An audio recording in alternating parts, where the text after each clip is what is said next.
দিব। HTML খুব বেশি কিছু নাই, কিন্তু খুব ইন্টারেস্টিং। আচ্ছা, আমাদের HTML আরেকটা বিষয় আছে অর্ডার লিস্ট, আনঅর্ডার লিস্ট আর এমনি লিস্ট। তাহলে আমি যদি VS কোডে যাই, আমরা লিস্ট করতে পারি না, আমরা তো বাজার টাজারে যাই, তাই না? আমাদের লিস্ট করতে হয়। আমাদের মেনু আছে না, হোম, অ্যাবাউট, কন্ট্যাক্ট, এগুলো থেকে একটা লিস্ট, সিরিয়াল, 4-5টা লিস্ট আমরা গুনি না? উফ। আচ্ছা, তাহলে এখানে লিস্ট একটা ট্যাগ আছে।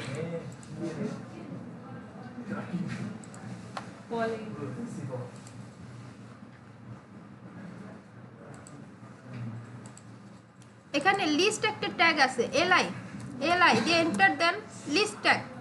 এখানে আমরা কি লিখতে পারি? হোম লিখতেই পারি, বা আমরা আরো সিরিয়াস, এত সিরিয়াস না হই, আমরা আবার এন্টার দিই, এলআই দিয়ে এন্টার দিই। তাহলে এখানে আমরা কি লিখতে পারি? রাইস। এরপরে কি লিখতে পারি? আবার এলআই দিয়ে লিখতে পারি, এন্টার দিই, ফিশ, FISH।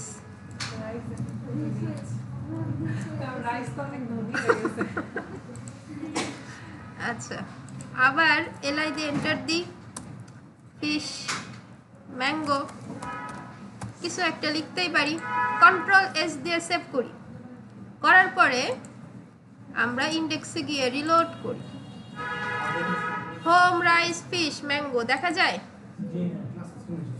আচ্ছা, Ctrl++ দিয়ে একটু বড় করে দিই, এই যে হোম, রাইস, ফিশ, ম্যাঙ্গো দেখা যাচ্ছে। আচ্ছা, এখান থেকে আমি একটু ব্রেক ট্যাগ দিয়ে দিই, এখানে ব্রেক ট্যাগ, BR এন্টার। দেখুন, ব্রেক ট্যাগ পাশাপাশি দিলেও কিন্তু একই কাজ করে, সিরিয়াল অনুযায়ী নিচে দিলেও কিন্তু একই কাজ করে। পাশাপাশি তিনটা মানে তিনটা গ্যাপ যাবে, তিনটা গ্যাপ যাবে, এই যে দেখুন। আচ্ছা, তাহলে আমরা লিস্ট বুঝলাম যে এরকম লিস্ট দিলে এরকম বিন্দু বিন্দু হয়ে লিস্ট আকারে আসবে। এবার লিস্টের মধ্যে আরো কিছু ক্যারেক্টার আছে, সেটা কি? অর্ডার লিস্ট আছে, আনঅর্ডার লিস্ট আছে। অর্ডার লিস্টে কি?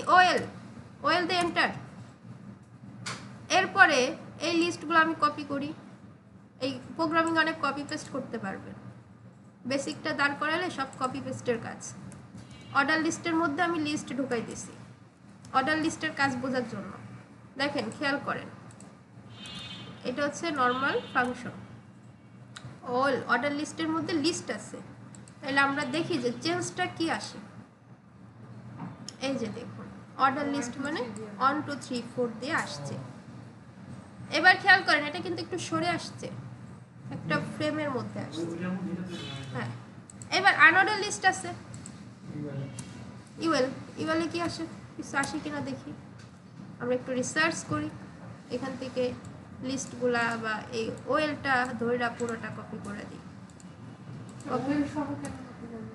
এটাই বোঝার জন্য কপি করছে, এটা যদি উল্টা হয়েছে।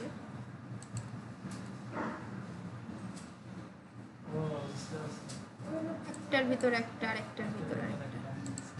আচ্ছা, আমরা ওয়েলটা একটু কেটে দিই,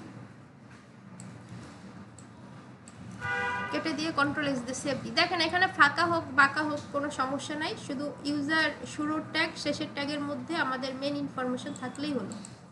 তবে কোড একটু ওয়েল অর্গানাইজ করতে হয়, সেটা আমরা আস্তে আস্তে জানবো। তাহলে লিস্ট, অর্ডার লিস্টের কাজ বুঝলাম। এখন কথা হচ্ছে, আমি যা দেখাইছি এগুলোই কি সব কিনা, বা আপনি কি এগুলোই শুধু মনে রাখবেন কিনা? কখনোই না। আমাদের একটা প্রফেশনাল ফরম্যাট আছে, W3 school, W3 schools.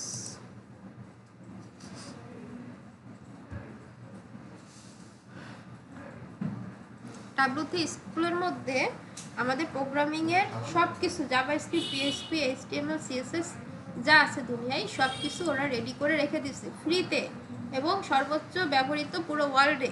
C++, Java, PHP সব কোডিং, রেডিমেড কোডিং এখানে করা আছে। আপনি ভুলে গেলে এখানে এসে ঢুকে সুন্দর করে দেখে নেবেন, কারণ আমাদের কোনো বই খাতা নাই।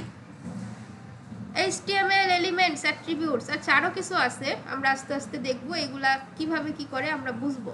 আচ্ছা, আমরা p-tag তো দেখি নাই। নর্মালি p-tag কিসে দেখছিলাম বলেন তো? p-tag ওই যে মেল চিম্পে দেখছিলাম না, ইমেলে দেখছি। আচ্ছা, p-tag আছে, p লিখে এন্টার দেন, p-tag হচ্ছে প্যারাগ্রাফ। আমরা এখানে কিছু লিখবো, লরেম লরেম লিখে এন্টার দিলে ও আমাদের ডিফল্ট কিছু টেক্সট দিয়ে দিবে। এই টেক্সটটা হচ্ছে এই ভিএস কোডে ডিফল্টভাবে সেট করা, যে আপনার তো অনেক ডেমো রাখতে পারে না, সো এই জন্য বাইরে থেকে কপি করে আনার দরকার নাই। ওরা বলতেছে যে আমরাই আপনাদের প্রোভাইড করে দিচ্ছি। এটা তো কেমন আছে, নাম? ম্যাম। হ্যাঁ, আমি এর আগে কয়েক জায়গায় দেখছি, আমি বক্সের মধ্যে কিছু লিখতে হবে, ওরা ডেমো এটা লিখে দেখাবে। লরেম ইপসাম ডেমো টেক্সটই, এটাকে ডেমো টেক্সটই বলে, উল্টাপাল্টা টেক্সট। আপনার তো টেক্সট লিখে ডিজাইন করতে হয় না? তখন অনেক সময় তো আমাদের টেক্সট রেডি থাকে না, এই জন্য এই টেক্সটটা ইউজ করা হয়। এটা ডিজাইনও পাবেন, সব জায়গায় পাবেন। এই যে দেখুন, এই যে প্যারাগ্রাফ চলে আসছে। আচ্ছা, এইবার ডিপ নামে একটা কথা আছে, কন্টেইনার বা deep deep deep container. WordPress একটু পাইছিলেন না? জি ম্যাম, কন্টেইনার। পিছন থেকে দেখতেছেন? ওকে, ডিপ ডিআইভি, ডিপ হচ্ছে মূলত কন্টেইনার টাইপের একটা কিছু। ডিপের মধ্যে থাকে কি, এই সন থাকতেই পারে। ডিপ কি ম্যাম? ডিভাইডার? ডিপ হচ্ছে কন্টেইনার, একটা পাত্র, এর মধ্যে সবকিছু থাকবে। এই হ্যাঁ, এই সন লিখে এন্টার দিই। একটা বক্স আছে। রাইট, বক্স না, এইগুলা থেকে পৃথক, আস্তে আস্তে আসবো। ম্যাম এই ডিপটা উপরে চলে গেল ম্যাম, উপর নিচে। এন্টার দিচ্ছি তাই চলে যাচ্ছে। This is heading, this is heading. এই স্ট্যাগ এর ভিতর থাকতে পারে কি, একটা প্যারাগ্রাফ থাকে না? ওই যে ইমেজ বানাইছি না আমরা, কার্ড বানাইছি না, ইমেজ কার্ড। ইমেজ কার্ডে কি একটা ছবি থাকে, একটা হেডিং থাকে, একটা প্যারাগ্রাফ থাকে না? আচ্ছা, প্যারাগ্রাফের মধ্যে লরেম লিখি। লরেম এটা জেনে রাখেন, এটা আপনার একটা জানা হলো, সেটা হচ্ছে আমাদের কিছু ডিফল্ট বা ডেমো টেক্সট দিয়ে দেয়। লরেম লিখে এন্টার দিলে এই টেক্সটগুলো চলে আসছে, ঠিক আছে? এগুলো চলে আসছে, এগুলো আপনি এন্টার দিয়ে এখানে ঠিক করে নিতে পারেন। আচ্ছা, তাহলে আমরা ডিপের মধ্যে কি করছি? ডিপের মধ্যে একটা এই সন দিছি, একটা পি দিছি, পি ট্যাগ। এবার এর মধ্যে আমরা একটা ইমেজ দিতে পারি, ইমেজ লিখে এন্টার দিই। সোর্স, আপনি কোন সোর্স থেকে ইমেজটা দেখাইতে চাচ্ছেন সেটা বলতেছে। আমরা কি করছি, আমরা আমাদের ইমেজেসের মধ্যে, এই যে ইমেজেসের মধ্যে আরও কিছু ইমেজ নিয়ে আসি। ডাউনলোড নাম দেখে আপনাদের অনেক সমস্যা হয়েছে। আচ্ছা, এখান থেকে ইমেজগুলো নিয়ে যায়, এখান থেকে কপি, কোডিংয়ে ইমেজের মধ্যে যায়, এগুলো পেস্ট করে দিই। এখন দেখেন অনেকগুলো ইমেজ চলে আসছে, 1 2 3 4 5 6। এইখানে গিয়ে আমি লিখবো ইমেজেস বা ইমেজ, প্রথম নাম লিখলেই এই সোর্সের মধ্যে সবসময় এই ফোল্ডারের নামগুলোই আসে। ফোল্ডারের প্রথম নাম লিখলে চলে আসে। আমি বলবো ইমেজেসের মধ্যে। এইবার দেখুন অনেকগুলো ছবি চলে আসছে। এখানে লেখা থাকবে লোগো, ব্যানার, অ্যাবাউট পিকচার ইত্যাদি ইত্যাদি। আমি বলবো ইমেজেসের মধ্যে নাম্বার 3 যে পিকচারটা আছে, তার মানে হচ্ছে ইমেজ ফোল্ডারের মধ্যে, যে ইমেজ ফোল্ডারের মধ্যে নাম্বার 3 যে পিকচারটা আছে, ওই পিকচারটা আমাকে দেখাও। অল্টার ট্যাগ না দিলে কিন্তু ভুল নাই, বাট এসইও বা যারা প্রফেশনাল তারা এটা দিয়ে দেয়, ঠিক আছে? আমি এখানে নাম্বার 3 লিখে দিতে পারি, না দিলে ভুল নাই, NUM। দেন কন্ট্রোল S। তাহলে ডিপের মধ্যে আমি কি রাখলাম? হেডিং রাখছি, প্যারাগ্রাফ রাখছি, ইমেজ ট্যাগ রাখছি। এবার একটা বাটন রাখতে পারি। ডিপের মধ্যে তো এগুলো থাকে। ডিপ মানে বুঝছেন তো, কন্টেইনার। ওই যে ইমেজ দিয়ে কার্ড বানাইছিলাম না, ইমেজ কার্ড, ওই রকম। এখানে বাটন দিয়ে একটা BUTTON বাটন এখানে দিতে পারি। Click me, control S. এবার সব কিছু হয়ে গেলে আমি এখানে এসে একটু রিলোড করে দেখি কি কি আসলো, কোনো চেঞ্জ আসলো কিনা। এই যে দেখেন, একটু ছোট করে দেন তাহলে। এই যে ক্লিক মি বাটন, আর এই যে ইমেজের সাইজ ছোট ইমেজ সাইজ ছোট করা যায়, আমরা আপাতত এরকমই রাখি। আমার পুরো স্ক্রিনটা একটু ছোট করে দিন না, স্ক্রিন ছোট করে দেবেন? মানে স্ক্রিন বসে না, আমি একটু আগে আপনি কন্ট্রোল প্লাস। ও আচ্ছা, রাইট। আচ্ছা, এই যে দিস ইজ হেডিং, ডিপ ট্যাগের মধ্যে ডিপ অটোমেটিক একটা ব্রেক নিয়ে নিছে। দেখেন হেডিং, এটা বলতেছে প্যারাগ্রাফ, এটা বলতেছে ইমেজ, আর এটা বলতেছে বাটন।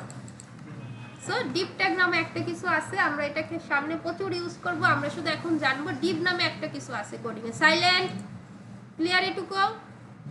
কি ইন্টারেস্টিং নাকি উল্টাপাল্টা? পিছনে ঘুমাচ্ছেন কেন? হাফসা খুব বেশি ভালো লাগতেছে। কিরকম ভাবছে ঘুমাচ্ছে? আমার মতো আসতেছে না? একটু আবার একটু ইন্টারভিউটা দেখাবেন ভিডিও আছে কোডিং এর না তাহলে? ওইটার ইন্টারভিউটা ম্যাম কোডিং যেটা করার করছেন পরে যেটা যেটা করছেন যে এইটা আসলে কোথা থেকে না কোনটা? যে সবই হয়। এটা কি সবই? হ্যাঁ, বড় ওই যে এই ওটা ছবি হ্যাঁ হ্যাঁ সবই। আমার কাছে এত ভাবছেন কই থেকে আসলো এটা নাম শুনে আচ্ছা এটা আমি রেকর্ডিং অফ